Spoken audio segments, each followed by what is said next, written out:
स्थे धान ऋक्षरिमता कुटअपदा शायद लक्ष्मी संचितोत्रपि विनिश्यति। आपत्तिकाल के लिए धन की रक्षा करनी चाहिए, लेकिन सज्जन पुरुषों के पास विपत्ति का क्या काम। और फिर लक्ष्मी तो चंचला है, वो संचित करने पर भी नष्ट हो जाती है।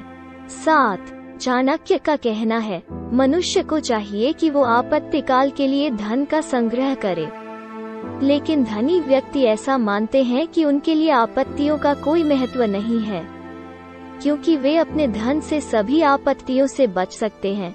परंतु वे यह नहीं जानते कि लक्ष्मी भी चंचल है, किसी भी समय वो मनुष्य को छोड़कर जा सकती है।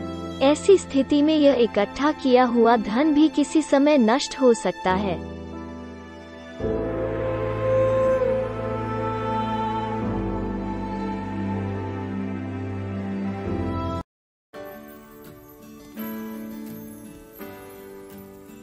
आतुरे व्यसने प्राप्ते दुर्भिक्षे शत्रु संकटे राजद्वारे शमशाने च यस्तिष्ठति स बांधवः।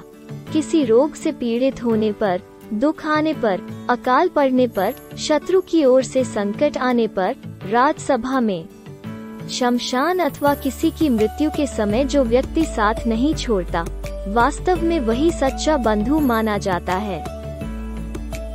व्यक्ति के रोग शैया पर पड़े होने अथवा दुखी होने, अकाल पड़ने और शत्रु द्वारा किसी भी प्रकार का संकट पैदा होने, किसी मुकदमे आदि में फंस जाने और मरने पर जो व्यक्ति शमशान घाट तक साथ देता है, वही सच्चा बंधु अपना होता है। अर्थात ये अवसर ऐसे होते हैं जब सहायकों की आवश्यकता होती है।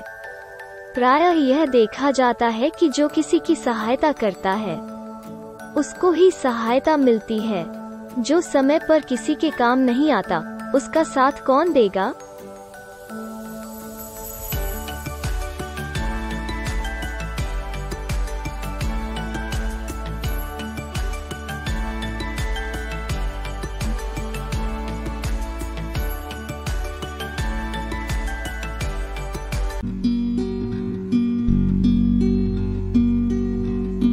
विषाद्यमित ग्राह्यम मेध्यात्पि कांचनम नीचात्प्युत्मा विद्या स्त्री रत्न दुष्कुलाद्पि। विष में भी यदि अमृत हो तो उसे ग्रहण कर लेना चाहिए। अपवित्र और अशुद्ध वस्तुओं में भी यदि सोना अथवा मूल्यवान वस्तु पड़ी हो तो वो भी उठा लेने के योग्य होती है। यदि नीच मनुष्य के पास कोई अच्छी विद्या, कला अथवा गुण है तो उसे सीखने में कोई हानि नहीं। इसी प्रकार दुष्ट कुल में उत्पन्न अच्छे गुणों से युक्त स्त्री रूपी रत्न को ग्रहण कर लेना चाहिए। इस श्लोक में आचार्य गुण ग्रहण करने की बात कर रहे हैं। यदि किसी नीच व्यक्ति के पास कोई उत्तम गुण अथवा विद्या है तो वो विद्या उससे सीख लेनी चाहिए। अर्थात व्यक्ति को सदैव इस बात का प्रयत्न करना चाहिए कि जहाँ से उसे किसी अच्छी वस्तु की प्राप्ति हो, अच्छे गुणों और कला को सीखने का अवसर प्राप्त हो तो उसे हाथ से जाने नहीं देना चाहिए। विष में अमृत और गंदगी में सोने से तात्पर्य नीच के पास गुण से है।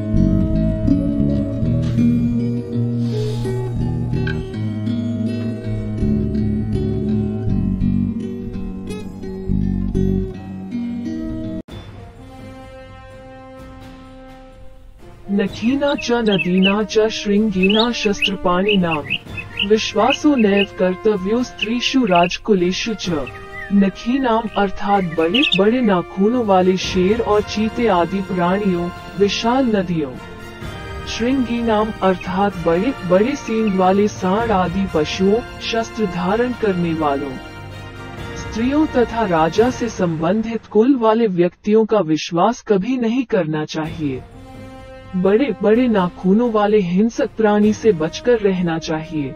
न जाने वे कब आपके ऊपर हमला कर दें। जिन नदियों के पुश्ते अथवा तट पक्के नहीं, उन पर इसलिए विश्वास नहीं किया जा सकता कि न जाने उनका वेग कब प्रचंड रूप धारण कर ले और कब उनकी दिशा बदल जाए।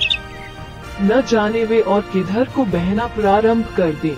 इसलिए प्रायः नदियों के किनारे रहने वाले लोग सदैव उजड़ते रहते हैं। बड़े बड़े सींग वाले सांड आदि पशुओं का भी भरोसा नहीं है। कौन जाने उनका मिजाज कब बिगड़ जाए। जिसके पास तलवार आदि कोई हथियार है, उसका भी भरोसा नहीं किया जा सकता, क्योंकि वो छो बात पर क्रोध में आकर कभी भी आक्रामक हो सकता है। चंचल स्वभाव वाली स्त्रियों पर भी विश्वास नहीं करना चाहिए। वो अपनी चतुरता से कभी भी आपके लिए प्रतिकूल परिस्थितियां पैदा कर सकती हैं। इस तरह के कई उदाहरण प्राचीन ग्रंथों में मिल जाएंगे। राजा से संबंधित राजसेवकों और राजकुल के व्यक्तियों पर भी विश्वास करना उचित नहीं। वे कभी भी राजा के कान भर कर रहित कर सकते हैं। इसी के साथ वे राज नियमों के प्रति समर्पित और निष्ठावान होते हैं। राजहित उनके लिए प्रमुख होता है, संबंध नहीं। योजक चिन्ह।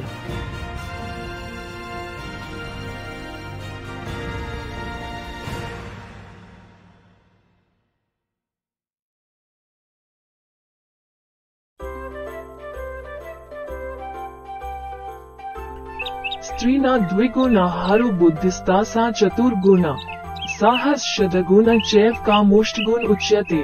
पुरुषों की अपेक्षा स्त्रियों का आहार अर्थात भोजन 2 गुना होता है, बुद्धि 4 गुनी, साहस 6 गुना और काम वासना 8 गुना होती है। आचार्य ने इस श्लोक द्वारा स्त्री की कई विशेषताओं को उजागर किया है। स्त्री के ये ऐसे पक्ष हैं जिन पर सामान्य रूप से लोगों की दृष्टि नहीं जाती। भोजन की आवश्यकता स्त्री को पुरुष की अपेक्षा इसलिए ज्यादा है क्योंकि उसे पुरुष की तुलना में शारीरिक कार्य ज्यादा करना पड़ता है। यदि इसे प्राचीन संदर्भ में भी देखा जाए तो उस समय स्त्रियों को घर में कई ऐसे छोटे मोटे काम करने होते थे जिनमें ऊर्जा का व्यय होता था। आज के परिवेश में भी स्थिति लगभग वही है। शारीरिक बनावट, उसमें होने वाले परिवर्तन और प्रजनन आदि ऐसे कार्य हैं जिसमें क्षय हुई ऊर्जा को प्राप्त करने के लिए स्त्री को अतिरिक्त पौष्टिकता की आवश्यकता होती है। इस सत्य की जानकारी न होने के कारण, बल्कि व्यवहार में इसके विपरीत आचरण होने के कारण बालिकाओं और स्त्रियों को पुरुषों की अपेक्षा ज्यादा कुपोषण का शिकार होना पड़ता है। बुद्धि का विकास समस्याओं को सुलझाने से होता है। इस दृष्टि से भी स्त्रियों को परिवार के सदस्यों और उसके अलावा भी कई लोगों से व्यवहार करना पड़ता है। इससे उनकी बुद्धि अधिक पैनी होती है। छोटी छोटी बातों को समझने की दृष्टि का विकास होता तथा विविधता का विकास होता है। आज के संदर्भ में इस क्षमता को स्पष्ट रूप से देखा जा सकता है। भावना प्रधान होने के कारण स्त्री में साहस की उच्च मात्रा का होना स्वाभाविक है। पशु पक्षियों की मादाओं में भी देखा गया है कि अपनी संतान की रक्षा के लिए वे अपने से कई गुना बलशाली के सामने लड़ मरने के लिए डट जाती हैं। काम का 8 गुना होना पढ़ने सुनने में अटपटा लगता है, लेकिन यह संकेत करता है कि हमने काम के स्वरूप को सही प्रकार से नहीं समझा है। काम पाप नहीं है, सामाजिक कानून के विरुद्ध भी नहीं है। इसका होना अनैतिक या चरित्रहीन होने की पुष्टि भी नहीं करता है। श्री कृष्ण ने स्वयं को धर्मानुकूल काम कहा है। काम पितृऋण से मुक्त होने का सहज मार्ग है। संतान उत्पन्न करके ही कोई इस ऋण से मुक्त हो सकता है। स्त्री की कामेच्छा पुरुष से भिन्न होती है। वहाँ शरीर नहीं भाव दशा महत्वपूर्ण है।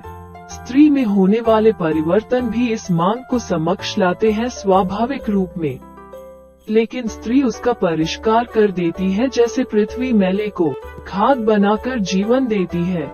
इसे पूरी तरह से समझने के लिए आवश्यक है काम शास्त्र का अध्ययन किया जाए। कुल मिलाकर इस श्लोक द्वारा चाणक्य ने स्त्री के स्वभाव का विश्लेषण किया है।